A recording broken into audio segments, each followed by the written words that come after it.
Sistem peradilan pidana (criminal justice system) di Indonesia merupakan sebuah sistem terpadu yang terdiri dari beberapa subsistem, yaitu kepolisian, kejaksaan, pengadilan, dan lembaga pemasyarakatan.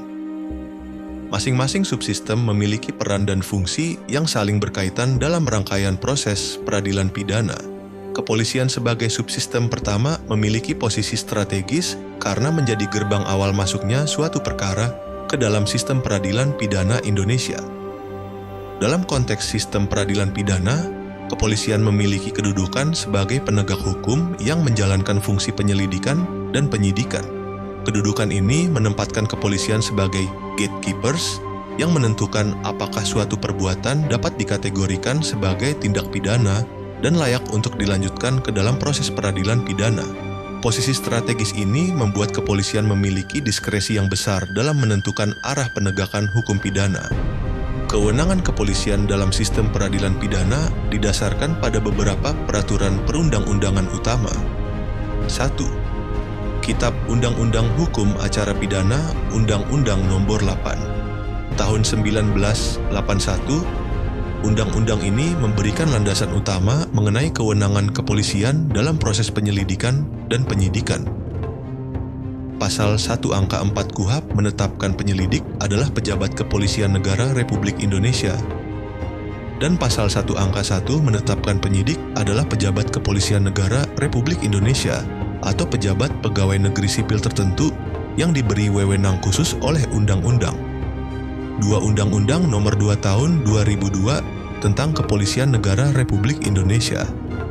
Undang-undang ini secara spesifik mengatur mengenai tugas dan wewenang kepolisian, termasuk dalam konteks penegakan hukum pidana. Pasal 14 ayat 1 huruf G menegaskan tugas kepolisian untuk melakukan penyelidikan dan penyidikan terhadap semua tindak pidana. 3. Undang-Undang Nomor 16 Tahun 2004 tentang Kejaksaan Republik Indonesia. Undang-undang ini mengatur koordinasi antara kepolisian dan kejaksaan dalam proses prapenuntutan. 4. Undang-Undang Nomor 11 Tahun 2012 tentang Sistem Peradilan Pidana Anak. Undang-undang ini mengatur keterlibatan kepolisian dalam penanganan perkara anak yang berhadapan dengan hukum, termasuk kewenangan diversi. Tugas dan kewenangan kepolisian dalam sistem peradilan pidana. Kewenangan dalam penyelidikan. Penyelidikan merupakan tahap awal dalam proses peradilan pidana yang dilakukan untuk mencari dan menemukan suatu peristiwa yang diduga sebagai tindak pidana. Berdasarkan pasal 5 KUHP, penyelidik memiliki kewenangan 1. Menerima laporan atau pengaduan tentang adanya tindak pidana. 2. Mencari keterangan dan barang bukti. 3. Menyuruh berhenti seorang yang dicurigai dan menanyakan serta memeriksa tanda pengenal diri. 4. Mengadakan tindakan lain menurut hukum yang bertanggung jawab. Pada tahap ini, kepolisian menentukan apakah suatu perbuatan dapat dikualifikasikan sebagai tindak pidana atau bukan, yang akan menentukan dilanjutkan tidaknya ke tahap penyidikan. Kewenangan dalam penyidikan adalah tahap pengumpulan bukti untuk membuat terang tindak pidana dan menemukan tersangkanya. Berdasarkan pasal 7 KUHP, penyidik memiliki kewenangan 1. Menerima laporan atau pengaduan. 2. Melakukan tindakan pertama di tempat kejadian. 3. Menyuruh berhenti seorang tersangka dan memeriksa tanda pengenal diri. 4. Melakukan penangkapan, penahanan, penggeledahan, dan penyitaan. Kelima, melakukan pemeriksaan dan penyitaan surat, dan lain-lain.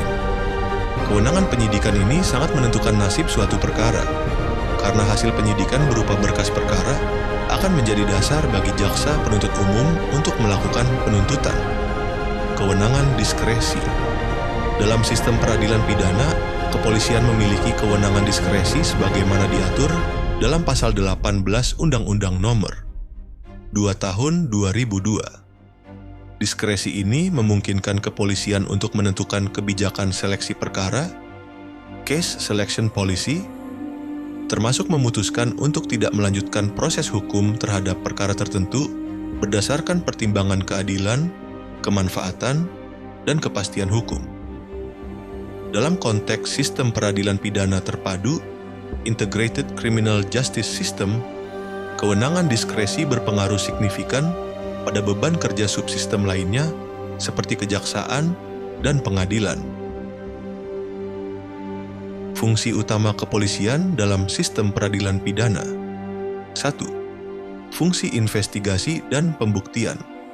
Fungsi utama kepolisian dalam sistem peradilan pidana adalah melakukan investigasi terhadap dugaan tindak pidana dan mengumpulkan bukti-bukti yang sah menurut hukum. Berdasarkan pasal 184 KUHP, alat bukti yang sah meliputi keterangan saksi, keterangan ahli, surat, petunjuk, keterangan terdakwa. Kepolisian bertugas mengumpulkan minimal 2 alat bukti tersebut, disertai dengan keyakinan bahwa telah terjadi tindak pidana dan seseorang adalah pelakunya. Kualitas investigasi dan pembuktian yang dilakukan kepolisian sangat menentukan keberhasilan proses peradilan selanjutnya. Fungsi koordinasi dengan subsistem lain. Dalam sistem peradilan pidana terpadu, kepolisian memiliki fungsi koordinasi dengan subsistem lainnya, terutama kejaksaan. Koordinasi ini diwujudkan dalam proses pra-penuntutan, di mana jaksa penuntut umum meneliti berkas perkara hasil penyidikan dan memberikan petunjuk kepada penyidik jika berkas perkara belum lengkap. Mekanisme koordinasi ini diatur dalam pasal 110 KUHP yang mengatur penyerahan berkas perkara dari penyidik kepada penuntut umum. Koordinasi yang efektif antara kepolisian dan kejaksaan akan menentukan kelancaran proses peradilan dan meminimalisir bolak-baliknya berkas perkara. 3. Fungsi penegakan hukum progresif. Dalam perkembangan sistem peradilan pidana modern, kepolisian juga menjalankan fungsi penegakan hukum progresif, khususnya dalam penerapan keadilan restoratif justice. Fungsi ini terlihat dalam diversi dalam perkara anak, berdasarkan UU Nomor 11 Tahun 2012, kepolisian memiliki kewenangan untuk melakukan diversi pada perkara anak, yaitu pengalihan penyelesaian perkara dari proses peradilan pidana ke proses di luar peradilan. Mediasi penal. Dalam perkara-perkara tertentu, terutama yang bersifat ringan dan berdimensi privat, kepolisian dapat memfasilitasi mediasi penal antara pelaku dan korban untuk mencapai penyelesaian yang memulihkan kerugian dan memenuhi rasa keadilan semua pihak. Pendekatan progresif ini sejalan dengan perkembangan global dalam sistem peradilan pidana yang tidak lagi semata-mata berorientasi pada pembalasan, retributive justice, tetapi juga pada pemulihan, restoratif justice. 4. Fungsi preventif dalam sistem peradilan pidana. Kepolisian juga menjalankan fungsi preventif dalam sistem peradilan pidana melalui crime mapping dan analisis untuk mengidentifikasi daerah rawan kejahatan, patroli, dan pengawasan pada area-area yang diidentifikasi rawan kejahatan. Program pembinaan kesadaran hukum masyarakat, community policing yang melibatkan partisipasi masyarakat dalam pencegahan kejahatan. Fungsi preventif ini penting untuk mengurangi beban sistem peradilan pidana secara keseluruhan dengan mencegah terjadinya tindak pidana sejak awal. Model hubungan kepolisian dengan subsistem lain. Model hubungan dengan kejaksaan. Hubungan antara kepolisian dan kejaksaan dalam sistem peradilan pidana Indonesia mengikuti model semi terintegrasi, di mana terdapat pemisahan fungsi, namun dengan mekanisme koordinasi yang kuat.